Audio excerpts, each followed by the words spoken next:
Hello and welcome back to another OmniHeroes video. In this video we are going to have a look at completing up to Nightmare 75. We'll use various different team setups and various different methods in order to complete these stages in between. So we are looking at the Sky Domain, which is my favourite of all of the domains this season. You have the Land Domain, which is mainly your DD units with a couple, your non-DD units with a couple of DD units thrown in there. You then have your Land Domain, which again is a mix of the two, so it's more leaning towards the lower tier DD units. I would say there are a couple in there, like Leviathan, Pandora, Tsukiyomi, Lilith, Behemoth in there, Hades, even Isis, that are a bit higher tier, but the rest of them here, they're all about mid tier. And then you've got the Sky Domain, which is where I think most of the power lies within this particular within this particular synergy, and within the all of the domains, the Sky Domain does seem to be the strongest, as there are no non-DD units in the Sky Domain. So I'm going to build a couple of teams here. We're going to test out a couple of units and yeah, take it from there. Okay, so we got our first team, and what I'll do is I'm going to take these teams through around 10 levels, maybe even 5. We might do 4 sets of teams, but can't be auto battling, flipping act. So the first team is a mix of Ethereals and Glorians as well. We do have Eudora, Elisha, and the new skinned up Amaterasu as well. Very, very strong set of units. Amaterasu, very, very good, especially with the increased crit damage as well. So as you can see, every time we do crit, our crit damage goes up, and also our attack and HP goes up as well, and finished them off in basically one shot with Eudora here. So Shang should finish them off. Yeah, absolutely fine. Got no worries there because the crit damage is so high. When we do cast our first relic, that does increase our crit damage. We also get an increased crit damage for every freezing point. So every time we get a crit, we increase our crit damage by 1%. And as well, Tsukiyomi, of course, doubles the crit damage that we do have as well. Now, this team's slightly different. It is basically 4 Mystifiers with Dahlia on here. The reason that I've got Dahlia on here is primarily because of Tiamat. So Tiamat is a phantom, so our front 2 units are phantoms, so we do get that synergy. We have 2 monarchs in the form of Dullahan and Talos, and the reason that I've got all of these on the back row is so that Dahlia can switch with Tiamat. Now, Tiamat does have a pretty powerful first ability, in that every time she takes non-crit damage, she will heal that damage all the way back up. So we are getting HP increases as well. It looks like we've done a lot of corrode damage to these enemies in the first instance. Plus, as well, we are using Magatama for that Karmic Fire buff as well. So not only are we applying Corrode, but we're also applying Karmic Fire. So we should see a very quick victory here from Gaia, and also, yep, absolutely fantastic. Yeah, just from Gaia. That's it. So we're doing a lot of damage very quickly. And it seems as though these teams are working very, very well. Now, all of my accessories, they are T12. I've not bothered. I have absolutely not bothered. Probably should have. Probably should have bothered to go up to T13. I do have a couple of sets of T13. The problem for me with the T13 sets is I still need all of the purple ore and gold ore in order to level them up properly and to get them to where they need to be. I just don't have that resource, and no amount of grinding will allow for us to do that either. And then Eudora, of course, finishing things off in one shot. But no amount of grinding will allow us to do that. Throughout the course of this season, I've been grinding 24/7 non-stop, and I've only just got the majority of my units to max. goodness knows, for those players who haven't been grinding the entire season, um, you know, I feel it for you. I really do. It's a real pain actually, this season. But I believe that they are changing it next season. I have already recorded the developers' feedback. That should be out before this video goes live as well. So we should start to see a lot of changes going into next season. Now there are still 2 weeks, or there is still 2 weeks left of this season. Unfortunately, my holiday, I'm going camping, has been scheduled for um, the time that I am on holiday, or the season will come the time that I'm on holiday. So I may not get to cover what I want to do. Ooh, they do have them. That's interesting. Oh wait, no, they don't. Never mind. I thought Masterma had his runes. Because Masterma's runes, just in case you don't know, when he does critical damage, he heals himself. And that's what I thought he was doing there, but it's not. It's part of Karnak's ability, unfortunately. Is what it is. But looks like we are able to finish these guys off very, very quickly with Gaia doing what she needs to do. 22,000 million, of course, not the highest that we've seen from a good couple of mixer units, but does the job. Now, the reason that we're doing so much damage here, let me just show you, is because of the Sky Domain. We are getting an additional 4 million attack for all of our units right from the start of battle as well. Seems to be laggy a little bit. I may have to pause and go and delete some videos. Probably taking up too much room. Yeah, I think I will. After we're done on this one, we will go ahead and we will go ahead and get that sorted out. So yeah, we get our healing here, and then we start to get our attack and HP up as well.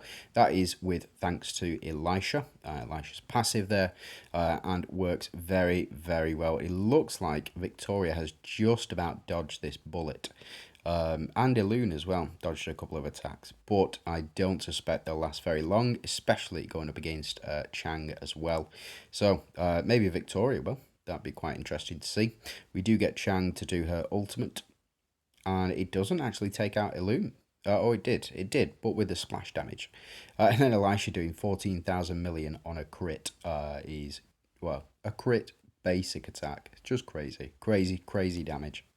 And then on this one, again, Dullahan, unfortunately, is the only unit that does apply corrode on this team, besides Gaia, I guess. Gaia and Dullahan both apply corrode, but that's one of my concerns with the Mystifier team.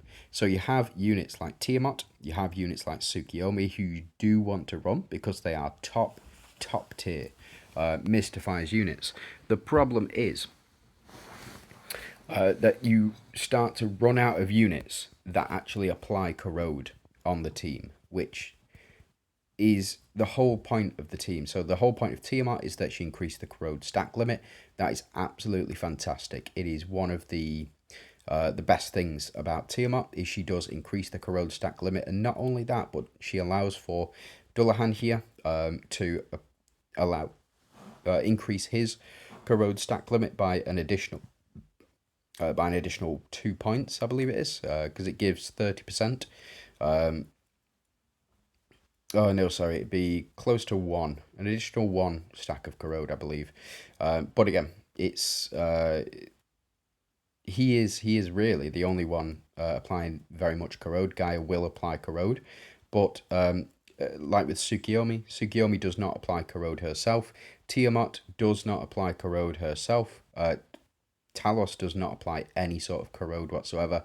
It is only Dullahan and Gaia, which is a bit of a shame, to be honest. I would really like it if we could get a unit which, say for example, whenever a unit takes action, they apply corrode on each enemy, or whenever a unit on an ally unit takes damage, they apply a stack of corrode to the unit, doing them damage, whatever, like something like that, a passive way of adding corrode. Because at the moment, as far as I'm aware, we don't have a DD unit that does that.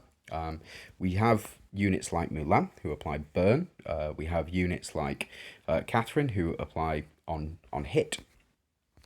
But as far as I'm aware, we don't have any units that do um, that do apply corrode passively.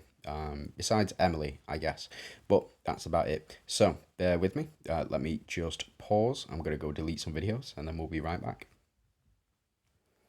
Okay, so we are back and I'm still suffering lag issues despite um, despite deleting 22 gig worth of video. Yeah, it is what it is. Been downloading too many films. No, I'm just joking. Been making too many videos and not deleting them in the process. So we're not receiving very much lag here, but we know the outcome of this particular team. We know the outcome of the next particular team. We've seen it before.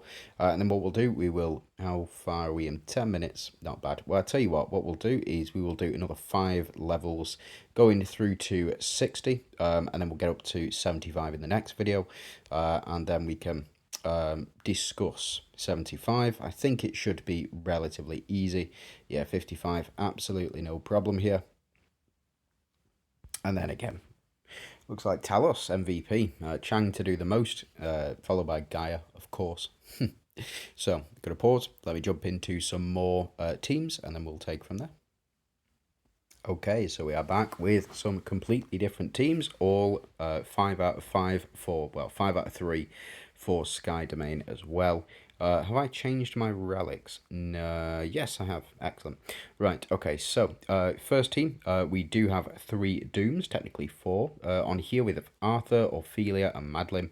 Then we have Talinas and Gloria on here, just for the additional, or the control immunity for the first 2 rounds, I believe it will be, because we have 3 Glorians on the team and level 1. Every time we attack or a Glory Mate synergy attacks, we can steal 2 base buffs, but it is this bit at the start of battle, the allied team receives 100% control immunity, so we're not going to get our attack decreased with the enemy team here, and we've got the Dooms as well to offer that reflect rate. Now we do have some cool relics in here. We have Lance, we have Sylvan Shield, and we also have Hand of Tyr in order to balance out and get our little stars below. We get the relic synergy activation for both Doomsdayers and Glorians, plus then the artifacts as well. We have increased attack for Glorians, increased attack for Dooms, plus they both give 50% each. And then we also have the Healing Spear, and we have Dealing Reflect, has a chance to trigger Sanctuary, and whenever we trigger Sanctuary with Ophelia, we'll increase our attack again. We have increased Reflect rate of 50% of all units, and increased attack as well, just for the increased damage. Now the second team is a mix of Valianters and Avengers. We have Elma, Narissa as our Phantom units. We have Lachesis to provide additional healing. We have Aphrodite for the damage. We have Ra for further protection as well. Now this team will never be able to die with Elma and Ra on the team at the same time. You use Undying Shield, as you can see here. We have an effectively immortal team. So we have increased attack for both Valianters and Avengers. We've also got the wings as well, and the increase in speed, so we get those ultimates off more often. So let's jump in. I didn't go through the relics on the second team, but we can do that when we're watching the battles as well. So we will get up to 60 in this one, so this will be from 50 to 60, and then I'll do from 60 to 70, then I'll do from I'll probably do 60 to 75 in the next one, to be fair. So we get our attack and HP increases. Now, every time we deal reflect damage, which we should be doing quite often, we will, in fact, get an increase in attack and HP, with thanks to Arthur. And every time one of our units takes action, we will also, or at least Arthur, will get an increase to his HP and defense, which is very, very important. For that survivability, Arthur is just a rock. he really is. And as well, Isis, somebody else who has the same passive as Arthur as well, so can get up to that same level of HP and defense. As you can see, not doing altogether too much here. Madeline considered relatively B team. The reason that I'm running her as a throwback, to be honest, I remember a time when Nightmare was the most difficult stage, and actually the majority of players, I only saw one or two players who were able to get through Nightmare 25, and it's because they did have a copy of Madeline. Or at least they had a 3-star copy of Madeline. If you didn't have a 3-star copy of Madeline, you could not pass the stage. It was just that simple. Now, these matches are going to take a bit longer, I suspect. We do have Talinas. Talinas, she definitely needs an increase in speed. 100% she needs an increase in speed. Somehow, some way, through a skin. That'd be nice. Just give us like 20 skins. 20 skins in game, make them all like a 5 each, something like that. Just be really, really nice. It improve the health of the game, and it allow for older units to become a bit more relevant as well, in my opinion. Anyway, that's what I would very much like to happen, but whether it will or not, I don't know. So we do get some reasonable damage from Madeline as well. As you can see, doing 8,000 million. That's not bad damage at all. And then Arthur on here, I think, is going to be the slowest. We get 4 ultimates in one round from Talinas. That's 20,000 million damage she's done. That is not bad at all. Yeah, keeps dodging. Arthur keeps dodging. I think I've got full dodge runes on him. Probably should change that to healing maybe. Oh no, I do. I just have healing on for Arthur at the moment. Maybe this team isn't good enough. Maybe we're not going to be able to do enough damage, especially with that shielding. Yeah, Arthur not doing altogether too much damage here. He mainly relies on reflect damage, which is why it's so crucial to get his reflect rate, his HP up as high as possible, and for him to actually take damage. Believe it or not, it is quite important for him to do.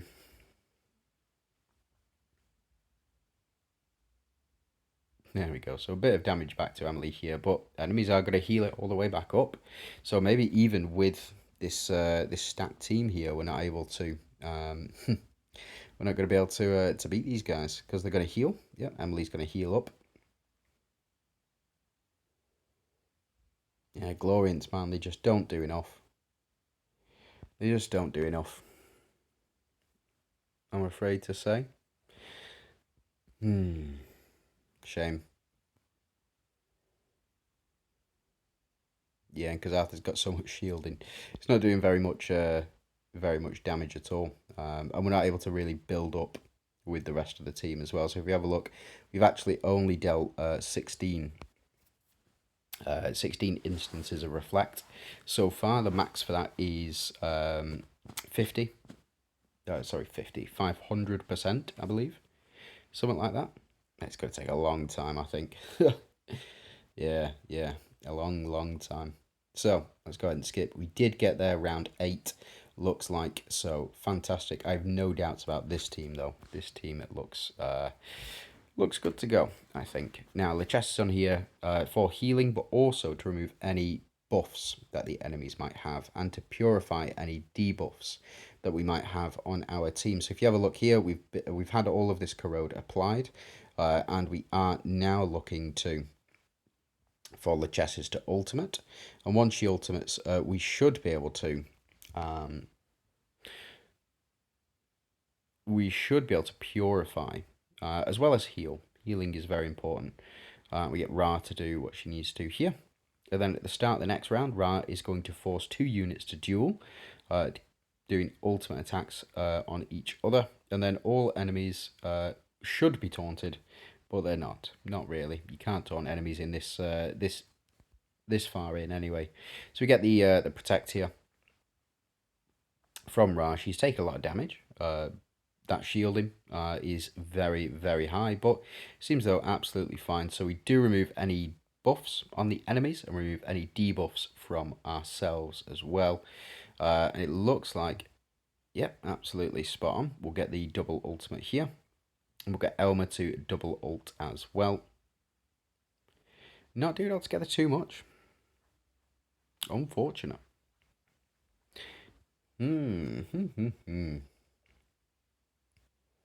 we go. And when Aphrodite does ultimate, we will steal and also remove any corrode debuffs on us as well. That's the one thing I think Lachesis keeps is the corrode debuffs, or she doesn't remove them. Whereas when Aphrodite does ultimate, she does remove those debuffs as well. So it looks like we do get. So we got Narissa to proc as well. And we are healing a lot of damage up. Yeah. Not bad. And all that corrode taken off Ra, of course. But hindrance has been applied with thanks to Lachesis because of the purification. Now, oh, unfortunate. Unfortunate that Elmer has, in fact, he was taunted, but no more. Very good. Now he's stunned, flipping out. They really don't like Elmer, but he's not super essential. So we do get purification here as well. Oh, that was a close one. That was a close one. Get loads of corrode applied to us. But fortunately, we should hopefully be able to take these guys out. Let's go ahead and skip, actually. Oof, that was a close one. That was a close one. But I'm not going to make you sit through 14 rounds of it. So, tell you what, let me go ahead and build another team for this second team. We know the first team's okay. Might change Talanas and Gloria out. Yeah, hold on. Okay, so hopefully we can speed things up a little bit. We do have Leandra now on the team as the third Valianter. We have Ra and Elmer as our other Valianters, and we have Narissa and Hecate on this team as well. And we do have the Valianters and Ethereals, Valianters and Avengers relic. Change relics up ever so slightly. No Undying Shield, but probably should. So it'd be this one. We don't need HP if we are immortal. Crazy that. So next team, we have gone with Eudora and Elisha on the team with Arthur, Dahlia, and Ophelia. This team looks very, very similar to the. It looks very, very similar to a team that I was running as my PvP team in solo and pentadual modes as well. Very, very strong combination. Elisha and Arthur. Really strong combination, especially when you put Ophelia in there. Yeah, it's very, very good. So we do get the healing, and we do get Leandra to proc her ultimate as well, and we do get a double of that. So it looks like she crit. Is it crit? No, it's a double because she doubles the number of whenever a summon enters, or whenever whenever a summon enters or somebody on the battlefield dies, we will in fact get a double proc effectively for Leandra. And then we get Narissa here, of course, because a unit has just died, and she is going to start to do some crazy damage. Nearly took them all out in one shot. Yeah, 15,000 million is a lot of damage, and Hecate is only going to do more. Yeah, 39,000, that's not bad. And then Narissa's going to proc 3 times as well, doing even more damage. Yeah, I quite like this team. Quite like this team, most definitely. So there we go. I think we can go ahead. Is she done? No, of course she's not done. There we go. Right, so we'll jump into this next team. This next team. Oof. Yeah. Yeah, it is what it is. I've got Eudora in the wrong position. Should have put Eudora down in this slot 5 for the additional damage boost, I think. But I suspect we'll be okay. Now my Dooms are all much slower than all of my other units, and that's because the accessories that we do have. The accessories on my Dooms all have the increase of 300% reflect rate rather than the increase of 50 speed, because that's just how you want to play Dooms. I don't think there's a single Doom where I would choose speed over reflect rate. They are one of the slowest, if not the slowest team, speed-wise, which is why I think it's why I think Behemoth was required. Um, but I've been wrong before. So hopefully we will get. Oh, Elisha. Oh, Elisha. Disgusting. And there we go. That's a clean sweep for our teams here. So what we'll do, we will power through to 60. We'll use these teams. Is what it is. But we use these teams, and then we'll have a watch of 60 and just see how quickly we can eliminate our competition there. Round 2. Okay, so we look to be winning on round 2. Do enjoy that windscreen. In fact, although I enjoy the majority of the windscreens in this game. Would you believe it or not? Let's go ahead, skip 59. Working no problem here.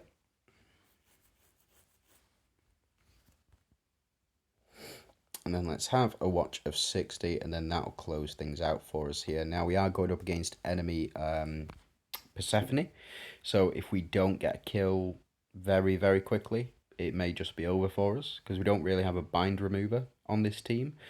Could pop Hades in there on this team specifically to get that bind removed, but we can also use other units like Tiamat. The new Tiamat is actually now the fastest.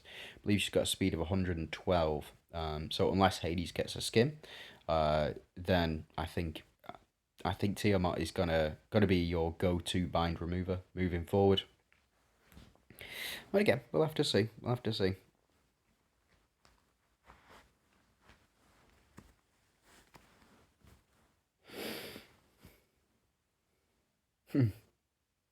Yeah, we kind of just need Hecate to do what she needs to do. Hopefully, Leandra, Narissa here will do what she needs to do. She does have the magma runes attached, so as you can see, we are doing double attacks. We were doing double damage as well. And Elma here, you're going to finish things off for us? No, of course not. So, enemy Persephone will apply this fortitude to the enemy Solomon, a unit with the lowest HP. It's got a one-shot him. Is it? No, it didn't. I thought it would.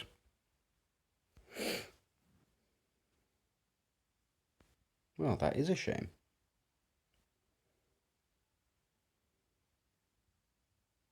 But we did get rid of enemy Solomon here. And then Narissa, no chance, these guys. Oh, it must have been it must have been Ra's duel that we saw. Yeah, yeah. I was wondering why it only hit one. Why it only hit one enemy. That's Sal at the front, and it turns out because of the dual function from Ra. Not bad, not bad.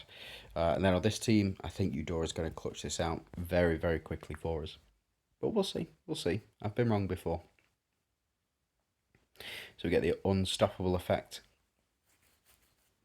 The unnatural unstoppable effect, of course.